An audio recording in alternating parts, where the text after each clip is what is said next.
هو ليه في اوقات يكون معاك والدنيا ماشيه زي الفل، واوقات تانية الدنيا تضيق وتلاقي الحال مش احسن حال؟ وليه اوقات صحتك زي الفل وزي الورد وتلاقي اوقات تعبان وعدمان ومش عارف تقف حتى على رجليك؟ وليه تشوف بلاد في اوقات ازدهار ونمو واستثمار واستقرار، واوقات تانية دمار فيها ومفيش فيها امن ولا امان ولا استقرار؟ ليه دايما في الشيء وعكسه على مستوى الفرد وعلى مستوى حتى الشركات وحتى على مستوى البلاد وحتى على مستوى العالم؟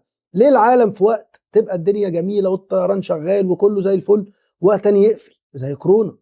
ليه تيجي العواصف والرياح فتوقف حالة الطيران وبعديها بشوية الدنيا تبقى أفضل فالطيارات تطير زي ما هي عايزة؟ اسم النهاردة هو اللي هيجاوبك على كل الأسئلة دي.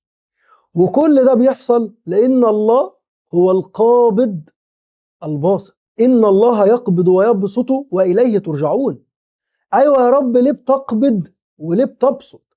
هقول لك يا سيدي، لأن ربك هو الغني فهو مصدر الرزق، وهو الرزاق يعني هو اللي بيعطي، وهو المغني اللي بيكفيك، وهو القابض الباسط اللي بيديك الحاجة في التوقيت المناسب وفي المكان المناسب.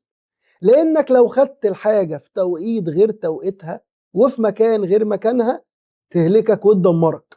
لأن هو يقول لك كده: ولا تؤتوا السفهاء أموالكم. السفهاء دول مش لازم يعني يكونوا ناس كفار أو اسمهم سفهاء. يعني إيه؟ يعني أنا النهاردة لو جبت ابني واديته مصروف البيت وقلت له انزل هات حاجات البيت، ابني اللي عنده 6 سنين ولا 7 سنين هيعمل ايه؟ ابني هينزل يجيب حلويات وهينزل يجيب. يا ابني طب هتلاقي شويه بصل، شويه بطاطس، شويه فراخ، شويه. هو ما يشغلوش الكلام ده. ليه؟ لان هو لم يدرك حجم المسؤوليه اللي هو فيها دلوقتي، فربنا يقبض عنه بسط الرزق ويديله ويبسط فين؟ ويبسط عنده في الحركه وفي الصحه وفي اللعب. في وقت من الاوقات لما كنت مسافر في 2014 كانت الدنيا معايا ماديا حلوه جدا، بس كنت في الخليج ساعتها وكنت في السعوديه، فكانت الدوله ساعتها كانت الدنيا ماسكه شويه، ما كانش فيها نفس الترفيه اللي موجود دلوقتي. فشاب صغير بقى وعايز يتبسط يعني ومعاه قرشين، فرحت فرتكت الفلوس دي كلها. ولما فرتكت الفلوس دي كلها كان في جزء تاني اتضحك عليا فيه ودخلت في شغل واتنصب عليا او خسرته، ايا كان الصيغه ايه. فاللي حصل ايه؟ اللي حصل انا كنت في حاله بسط، لما ما قدرتهاش دخلت في حاله القبض، ولما اتعدلت دخلت في حاله البسط. عشان كده ان الله يقبض ويبسط. احنا ساعات ما نكونش عارفين قيمه الصحه وفاكرين يعني ان هو من حقوقنا ان احنا نكون اصحاء، مش عارفين ان حركه لساننا رزق، وحركه عينينا رزق، وحركه رقبتنا وايدينا وحركتنا كلها رزق كبير جدا يستحق الحمد والثناء والشكر للخالق طول الوقت. فيجي لنا شويه مرض فنقعد في السرير فنعرف قيمه الصحه. ففي وقت الصحه كان في بسط، لما تعبنا بقى في قبض. الحياة نفسها حتى في الشركات، تلاقي مثلا في شركات قطاع العقاري ده تلاقي مثلا في شهر رمضان الدنيا ايه؟ هادية شوية. بس قطاع الملابس والأكل والشرب في البيك بتاعه، فهو مقبوض على العقارات مبسوط على الجماعة بتوع الأكل والشرب والملابس. تيجي في وقت الصيف تلاقي الدنيا في مجال فيها قبض وفي مجال تاني فيها بسط. تيجي في أيام السنة تلاقي أيام فيها قبض وأيام فيها بسط، وكأن ربنا سبحانه وتعالى بيقول لنا انا معاكم وكأني زي قلبكم بالظبط، بقبض وببسط عشان في وقت البسط تحمدوا وتشكروا وتفتكروا، ولما يتقبض عليك تقبض عليك في الشيء، في الصحة او في الرزق او حتى في العلاقات، تفهم في ان في خلل فتروح تصلح. فاصلا القابض الباسط جزء من الرؤوف الرحيم، لان احنا قلنا عشان هو رؤوف، عشان هو سبحانه وتعالى رؤوف فيقبض ويبسط عشان ما يجيلناش العقاب بدون ما يكون فيه انذار او ما يكون فيه تنبيه. ففي الرزق بقى ربنا سبحانه وتعالى ادانا معادله في منتهى الخطوره اللي في الدنيا وفي منتهى الروعه اللي في الدنيا لو انت فهمتها. قال لنا هو ليه بيقدر علينا رزقنا او بيقبض علينا رزقنا. فاسباب بسط الرزق اسباب لا نهايه لها.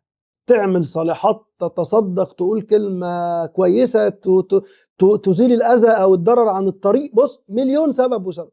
إنما في قبض الرزق وفي قبضه 4 أسباب. ربنا يقول لك كده: فأما الإنسان إذا ما ابتلاه ربه فأكرمه ونعمه فيقول ربي أكرمن، وأما إذا ما ابتلاه فقدر. قدر هنا يعني قبض، يعني قدر يعني لا حدد، يعني قدر عليه رزقه فيقول ربي أهانا. كلا، لا يا معلم، ربنا ما أهانكش، ولكن أنت اللي عملت 4 حاجات. كلا بل لا تكرمون اليتيم. الإنسان الضعيف، اليتيم جاي من أصل كلمة يتم، واليتم أصلها الضعف. والإنسان اليتيم كحالة هو اللي فقد والديه أو فقد والده، ولكن كحالة في الإنسان يعني فيزيكال، اليتيم هو اللي في حالة ضعف مفقود أبوه، فما فيش حد يصد الضعف ده. فكل إنسان كحالة يتم في حوزتك ضعيف ما أكرمتوش، الإله الكريم هيقدر وهيقبض عليك رزقك عشان تفوق.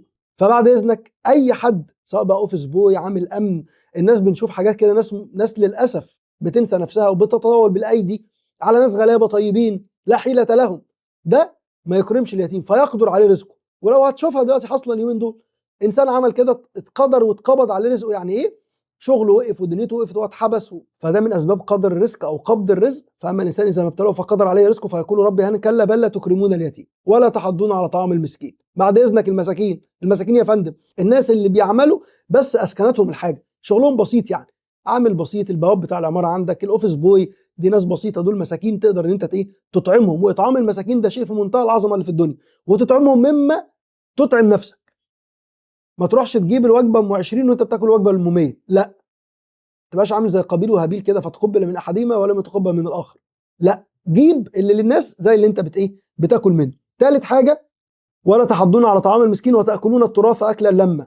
ملخص اكل التراث اللي هو اكل الميراث، ماشي، ولكن في حاجه في التراث عظيمه جدا. مش واحد سلفك فلوس كده من 10 سنين وانت ما افتكرتوش، او انت سلفت حد فلوس وضربت عليها. في كلنا في حياتنا الناس دول اكلوا التراث. فبعد ذلك ربنا بيقول لك لو في اي حد ليه حقوق عندك روح رجعها له.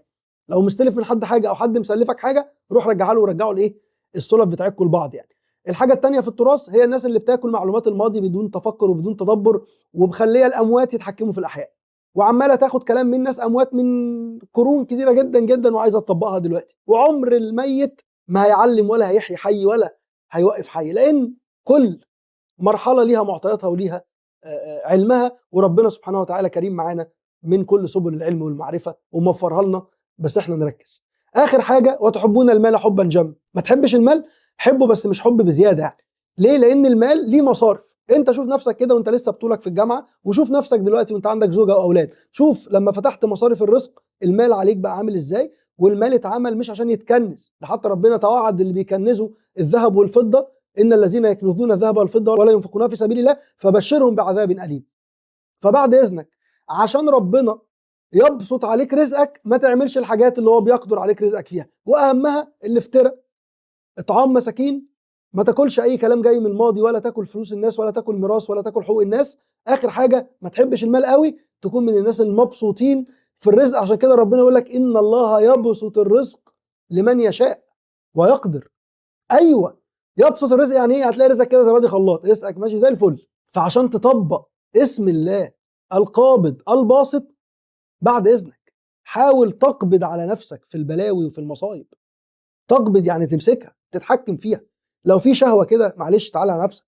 لو في حد ممكن تأذيه بعد اذنك ما تأذيش. لو في حد ممكن تعتدي، امسك نفسك وابسط على نفسك في فعل الخير. تصدق زيادة، اطعم زيادة، بر والديك زيادة، شوف قرايبك واعمل صلة رحم زيادة. كل الحاجات دي تبسط فين؟ تبسط في رزقك. ولو لسه شايف ان في معاني للقابض الباسط انا ما قلتهاش، من فضلك اكتبها لي وقولها لي. وعندك هوم ورك كده النهارده ان حضرتك تروح تتدبر في القابض الباسط وتشوف المعاني بتاعتها، وتشوف لو في حاجة انا ما قلتهاش برضه تنورنا بيها وتقولها لنا وتكتبها لنا في التعليقات عشان كل الناس تستفيد. وهشوفكم ان شاء الله في حلقة جديدة وسر جديد من أسرار الثراء في أسماء وأثرياء. سلام.